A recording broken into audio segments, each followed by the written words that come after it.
You could hardly ask for a better setting for an action drama than the fabled walled city of Kowloon, the massive complex hunkered over a chunk of Hong Kong until 1993, when its long status as a no-man's land, ruled neither by the Brits nor the PRC, but a legacy of the defunct Qing dynasty who kept the land as their last Hong Kong holdout after the Opium Wars. 350 buildings, mostly between 10 and 14 stories high, house 10,700 homes for more than 33,000 residents. Capturing the spirit of this lawless hive right in the middle of a great civilized metropolis demands an epic legend, and Twilight of the Warriors Walled In delivers. It's a hyper-violent gangster fantasy, grounded in real history and the lives of normal folk. This is an 80s period piece, as the film is quick to establish,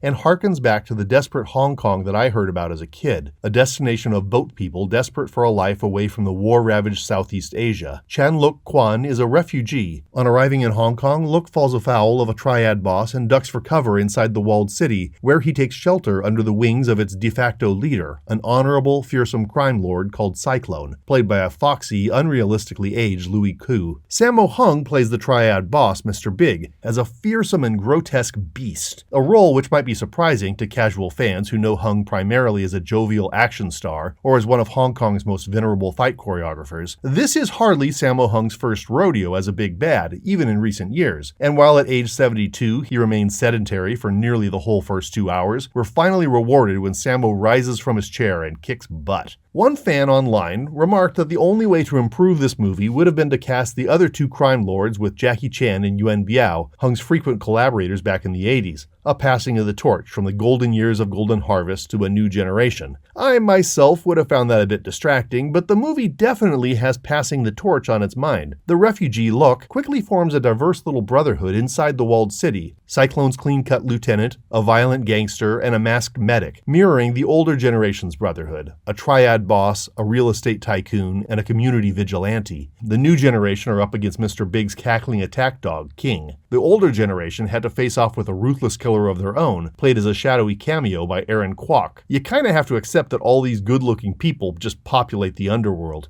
When the medic finally removes his mask to show his lacerated face, it's no surprise that he's actually pretty handsome despite some prosthetic scars. Loyalty, respect, and honor are the main themes, following in the footsteps of John Woo's heroic bloodshed films and their own progenitors, the all-yang films of Chang Che. Is loyalty owed more to sworn brothers or to father figures, the movie asks. In a startling rebuff to filial piety, Luk declares that fatherhood is earned, not inherited by blood, and codes of honor apply just as strongly among outlaws as among the police, who appear rarely and even then without much power. The brother-to-brother and father-to-son relationships carry the whole film, lending credibility and interest.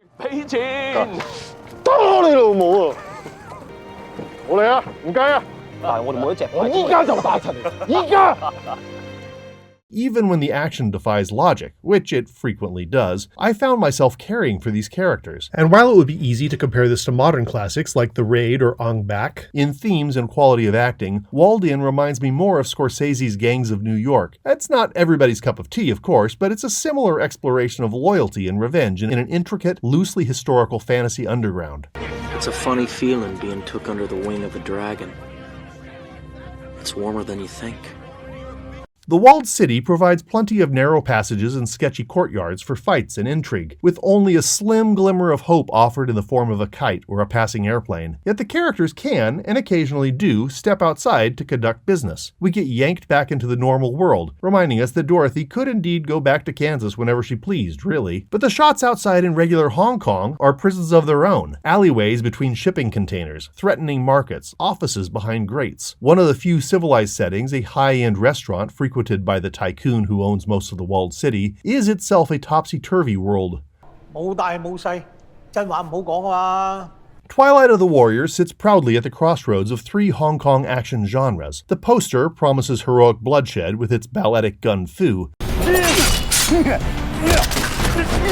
And your average Western audience member will appreciate the kung fu with furious feats and fists. Deep into the plot, though, wuxia unexpectedly rears its head with its quasi-magical use of Taoist principles to defy empirical Western thinking. One character is revealed to be protected by qigong powers not unlike Toad in the Five Deadly Venoms. Another character can suddenly bend his hammer throws like a boomerang in comic book fashion. This surely is a turnoff if somebody isn't expecting wuxia rules to apply in 1980s Hong Kong. But stylistically, the movie is a love letter to the entire history of Hong Kong action cinema. The quest to take down an invincible warrior rings of the conclusions to classics like Clan of the White Lotus or Executioners from Shaolin, where I don't bat an eye at exactly the same conceits. In the proud tradition of truly great Hong Kong films of the past with awful titles like Swordsman 2 and Legend of the Black Scorpion, the English title Twilight of the Warriors Walled In is a word salad with little relationship to the plot or its Chinese title, the more logical Siege of the Walled City. The source novel's title, City of Darkness, is much closer to what we actually see on screen.